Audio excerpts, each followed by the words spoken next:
রানী মারা যায়নি, বেঁচে আছে, শেষমেশ জানতে পারল দুর্জয়। এমনকি মাঝরাতে রানী গোপনে দুর্জয়ের সাথে দেখা করতে আসলো। হ্যাঁ বন্ধুরা, আমরা এমনটাই দেখতে চলেছি। রানী দুর্জয়কে ফোন করে আর ঠিক সেই সময় আনিসার করার ষড়যন্ত্রে বোমটা বিস্ফোরণ হয়ে যায়। অপরদিকে মোবাইলে বোমের বিস্ফোরণের শব্দ শুনে দুর্জয় অস্থির হয়ে ওঠে আর বলে, রানী ওখানে কি হয়েছে, কিসের এত শব্দ হলো, রানী তোমার কিছু হয়নি তো? তখন দুর্জয় রানীর কোনো কথা না শুনতে পেরে আরো চিন্তিত হয়ে পড়ে।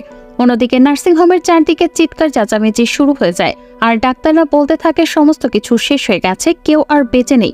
তবে রানীর ডেড বডি কেউ কোথাও খুঁজে পায় না। তখন রানীর সহকর্মী বন্ধু বান্ধব কান্নায় ভেঙে পড়ে।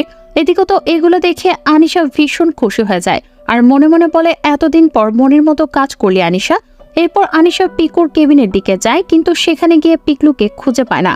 তা দেখে ভীষণ চমকে যায় আনিশা আর বলে, রানী তো শেষ হয়ে গেল, কিন্তু পিকলুকে এখান থেকে কে সরিয়ে নিয়ে গেল? এরপর শালিনী দুর্জয়কে ফোন করে সমস্ত কিছু বলে। তখন শুনে দুর্জয় কান্নায় ভেঙে পড়ে, এমনকি বাড়ির সকলে কান্নায় ভেঙে পড়ে। তখন দুর্জয় বলে, না, এটা কোনোভাবেই হতে পারে না, আমি জানি আমার রানী জীবিত আছে, সম্পূর্ণরূপে ভালো আছে। এরপর দুর্জয় তাড়াহুড়ো করে নার্সিংহোমে যায়, তবে সেখানে রানীর কোনো অস্তিত্ব পাওয়া যায় না। এরপর পুলিশ দুর্জয়কে জানায়, আপনার স্ত্রীর কোনো অস্তিত্ব খুঁজে পাওয়া যায়নি, তবে আমরা খোঁজ করছি, যদি পাওয়া যায় তবে আপনাকে আমরা জানাবো আইডেন্টিফাই করার জন্য। তখন দুর্জয় বলে, আমি জানি আমার রানী জীবিত আছে, ও আমাকে এভাবে ছেড়ে চলে যেতে মোটেও পারে না। আর সকল কথা বলতে দুর্জয় ভীষণ কান্নায় ভেঙে পড়ে।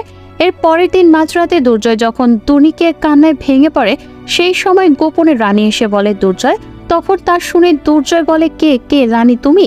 এরপর দুর্জয় রানীকে ধরে ভীষণ কাঁদতে থাকে আর বলে, আমি জানতাম তোমার কিছু হয়নি, তুমি বেঁচে আছো, কিন্তু বাকিরা সবাই বলাবলি করছিল তুমি আর নেই, কিন্তু এখন আমি সবাইকে বলে দেব যে আমি সঠিক বলছিলাম।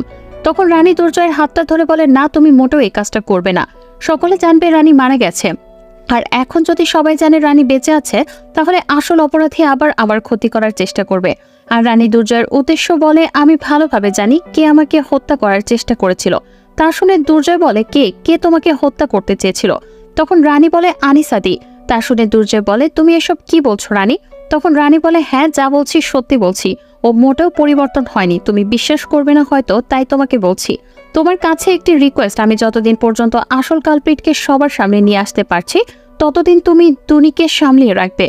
তো বন্ধুরা, আপনারা এমনই চান যে রানী যেন সম্পূর্ণরূপে সুস্থ থাকে, এমনকি রানী বেঁচে আছে সেটাও যেন দুর্জয় জানতে পারে। কোন দিকে রানী যেন আনিসার কালো মুখোশ সবার সামনে নিয়ে আসে, সবাই কমেন্ট করে জানাবেন। ধন্যবাদ।